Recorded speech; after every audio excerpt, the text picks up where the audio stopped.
This is Red Wings Aces of the Sky. We're on Xbox One X. The game does not note an enhancement, but that doesn't really matter because it has a sort of neat, I don't know, I guess you could say cartoon-esque aesthetic to it. It's actually a really interesting sort of dogfighting game taking place in the World Wars, as you can clearly sort of see. It features a widespread selection of missions across two kind of distinct campaigns with a variety of missions and objectives throughout.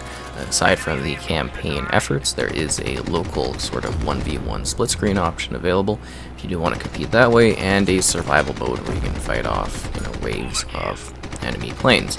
So it does actually have a fair selection of modes. I still would have perhaps liked a bit more, but this actually has a decently, long campaign in terms of the quantity of maps and levels you play. It's got cool little sort of, I guess you could say, pictures type cinematic moments that tell the story, so that's kind of interesting.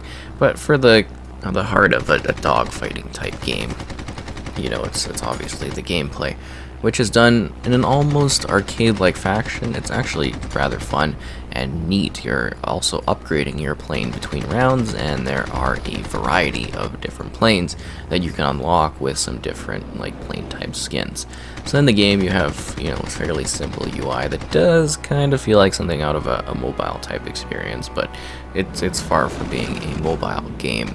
So you've got in the left side there, you've got a pretty easygoing sort of map of what's going on, where your teammates are, your enemies, your objectives, everything like that, your health bar, and in the top left corner you got your stats and your objective, because every single level you play has a different objective to it, whether you're straight up destroying things, protecting like balloons, trying to go through gates really quickly, bombing the enemy.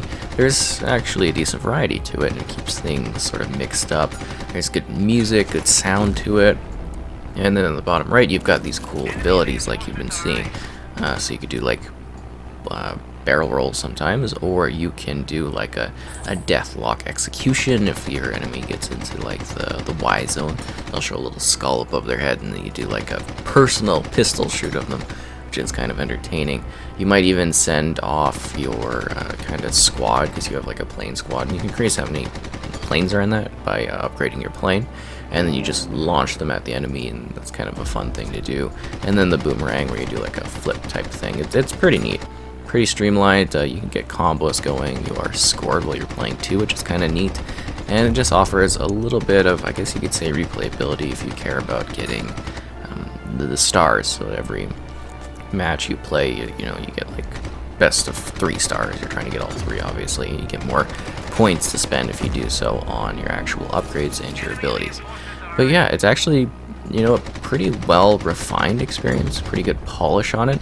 If you've been looking for a plane game like this, I think it fills that niche. It's not insanely long, but it does bring a decent package to it, and I mean, you do get the extra modes. I would have liked them to take it a little bit further. I think actually a multiplayer component would have been really cool for this one.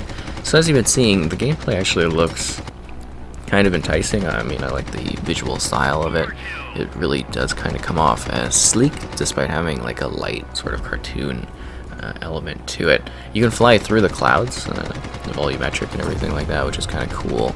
And you get these different types of environments, so you'll see a little bit of them later on, because there's different, setups, and the ground below is a little bit different, and the sky changes, and the atmosphere.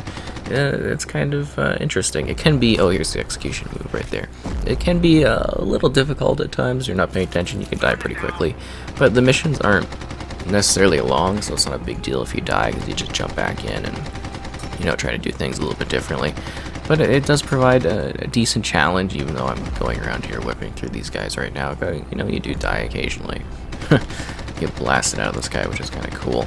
But they've got really neat looking planes, and I think the foundation for something where if they do follow-ups, I think they could have a really, really great sort of, dogfighting experience, because it's not something we really see a whole lot of on the console. I think I've played like one other game that's similar to this in the entire generation of, this console generation.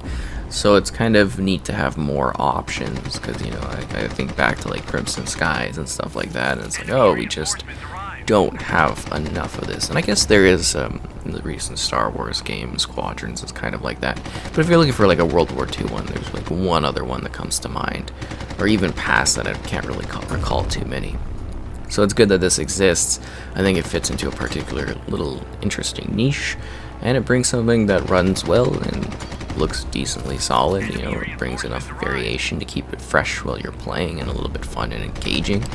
And you're just like a little plane going around blasting away at foes. You can actually really feel a sense of progression too in your abilities as you upgrade your plane in order to get, you know, say a slower kind of cool or better cooldown, so it doesn't build up as fast, so you can blast for longer, or an extended amount of planes within your crew, so that when you send them out to go and insta blast an area, you know, it does more damage for you. So that kind of helps you get a sense of progression as you are progressing. And then of course you do have the separate sort of campaign thing on top of that, and you can work for the stars on either side of it. They both tell kind of different stories, and yeah, it just has a decent amount of plain action to it if this is something that you are kind of interested in. I think it does a good job, and the clouds are just like really nice and puffy in this one. I really like how they handled that, because it's neat, right? It's got like a clear sort of art style to it, while at the same time having a kind of realistic vibe as well. It's very interesting how it blends the line of like a realistic type like plane shooter with a, you know, kind of cartoon fun style thing.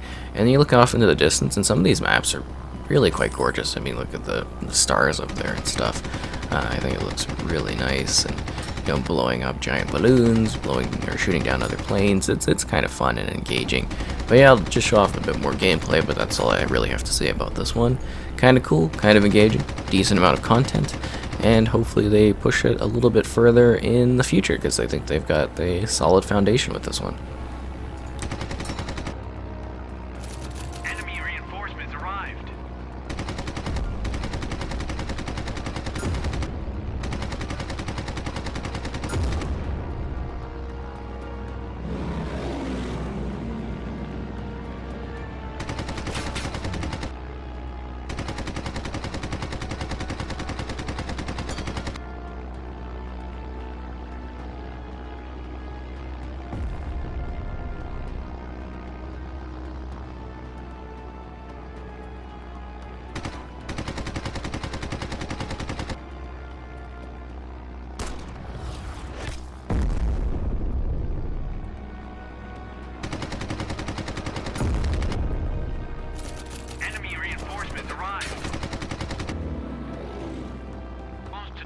All mission targets in a limited amount of time.